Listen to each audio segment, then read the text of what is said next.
پیشایی پیروزباهی الجمالی آنازا خود کن ابروکا ما فخر و شانازی و الهمی جهان الهمی جهان مدگودن یا کمین برکا برن ابروکا نه بس یا کمین سرانسری عراق ده ابروکا یا کمین اینجا سرانسری جهان ده اوجک یکیش باشترین سه کسا هات ندستشان کنه یکشون جمالی آنازا خود اوج یعنی توپ 3 ده اوج یعنی یا کمینی دارن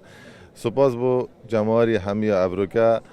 او خمخوریا وانا او تعب و ماندی بونا وانا ابروکه همی بلاش نچو ابروکه خلقه که زانی کابد هنه چند ماندید برن چند تعب بن ابروکه شیام وین ریه جان ریه ورزشی و همی ریه انسانی و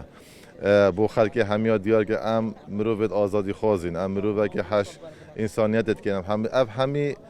شعارات هنه الدف جماری یا نزاخو پیدا بالله ما ابروکه جماری یا زاخو هات هل بجاد نبو هنده اما کارگیری یا نزاخو همی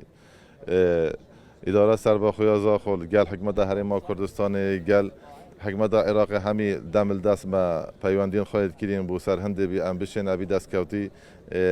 او سابسانه هی نه حساب نکین ابی دست کفته که دیروکیه میجوی احتمال دوباره نبته و بوجاد گادی ام بشین ابی دست کردی دست خواب بین نشان. اما هنده گنجین ما زاخو ابی گل مکارت کن ابروکه اف کمپینا درست کریه زاخو برای جهان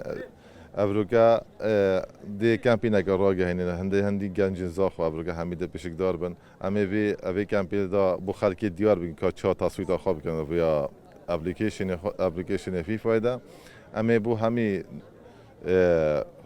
کردستان همی کردا وریکین احتمال ام کمپال همی واجرین کردا جداینین احتمال هم العراق جداینین ابروکا خطوه بدايات ابروکا زاخو دست بکت روز آینده ان شاء الله خطوه ما ماسترن ان شاء الله برای عراق همی هم بچین